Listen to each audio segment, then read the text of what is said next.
Let me talk a bit about differentiating your career. And I think that I only have 2 slides here, and I would like to start with this one.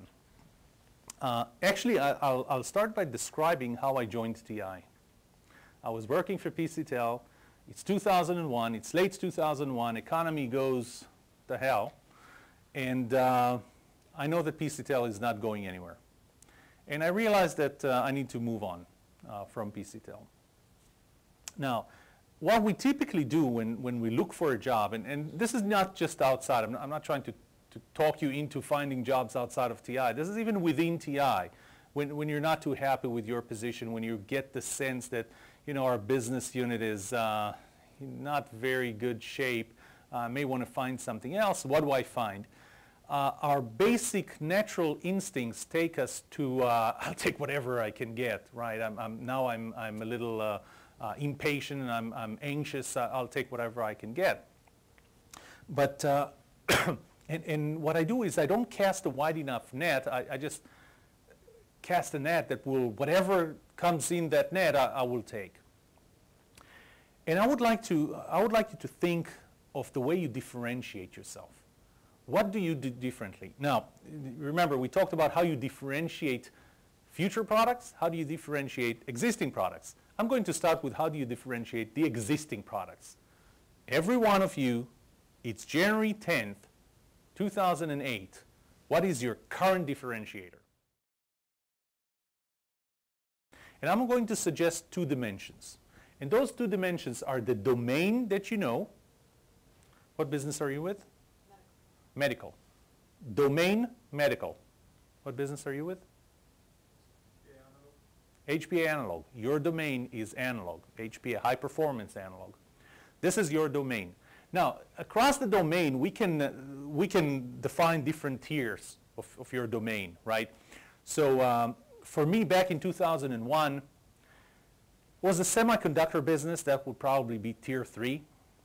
Tier 2 was communications and connectivity. Tier 1 was wireless LAN. My number 1 domain, tier 1, was wireless LAN, local area network, 802.11. I really knew everything there is to know about 802.11. Skill set. Skill set is the other one. So what do you do as a job function? Design chips. If we're in the business side, there's business development, there's marketing, there's strategy, there are different parts. So I started narrowing this down. So it was business in general, to separate from engineering or anything else. That would be tier 3. Tier 2 would have been business development, and tier 1 would have been future business development, new business development. So that's how I kind of narrowed it down. Now you take the entire market of jobs, which you don't see. I mean, even here in TI, you need to go and look everything up, right? And you break it by domain and skill set. And what you will find is, first of all, you have this across the domain. You have this peak, which is really where your tier 1 is. So this is your tier 1, this is your tier 2, and this is your tier 3. Same, and then you break, then you break the entire job market. And you say, well, you know, these are all the jobs associated with my domain, medical or analog. These are all the jobs. But still, they're not appropriate to my specific skill set. Then you take the skill set and you say, well, you know, this is where my tier 3 is, this is where my tier 2 is, and this is where my tier 1 is. And you do the same across this dimension. What you get in this area is that job that if you apply to, if it existed, and in my case, even if it didn't exist, you are going to get this job. You're going to take this job. So I did the same thing for me back in 2001, late 2001. And I thought wireless LAN on the domain side, new business development on the skill set side, which means that my best position to have, or the one that if I got interviewed to that, I'm taking that job, period, would have been new business development for wireless LAN, right?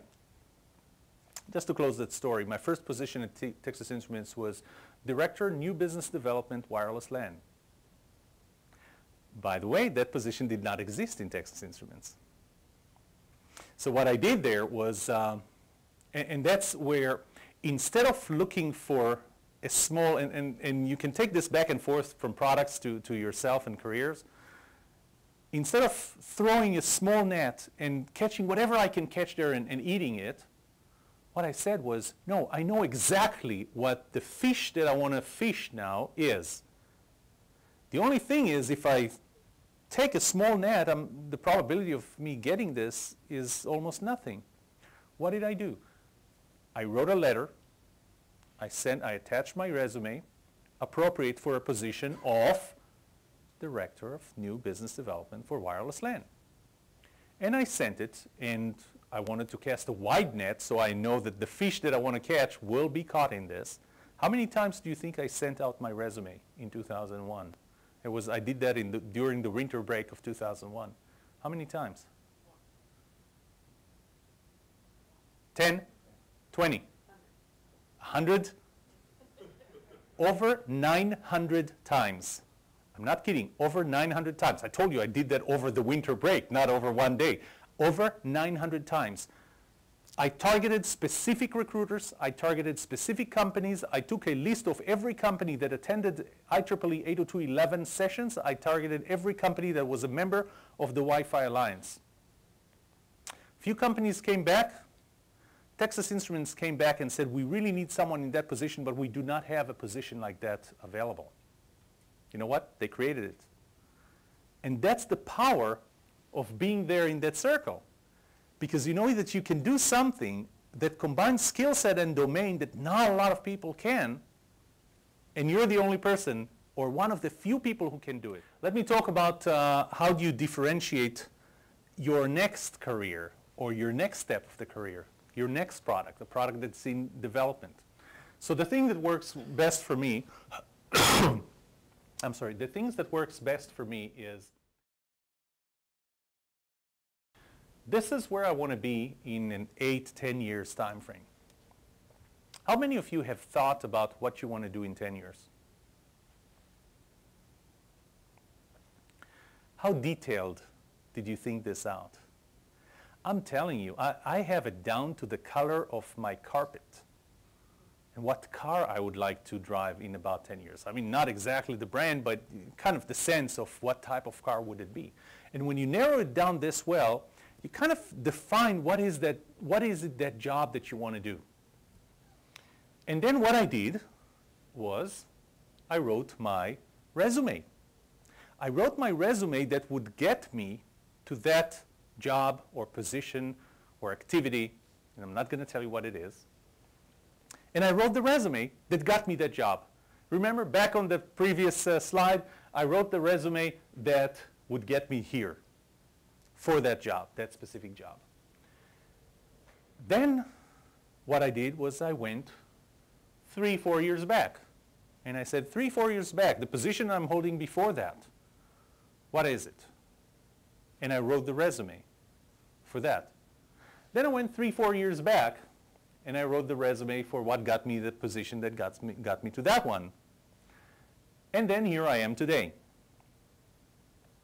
So actually what you do is you start 10 years out, and by the way, same applies to products. What do you want your product to do better than anybody else in 10 years? And start building it backwards. What is the roadmap to get there? This is really a roadmap. This is your career roadmap.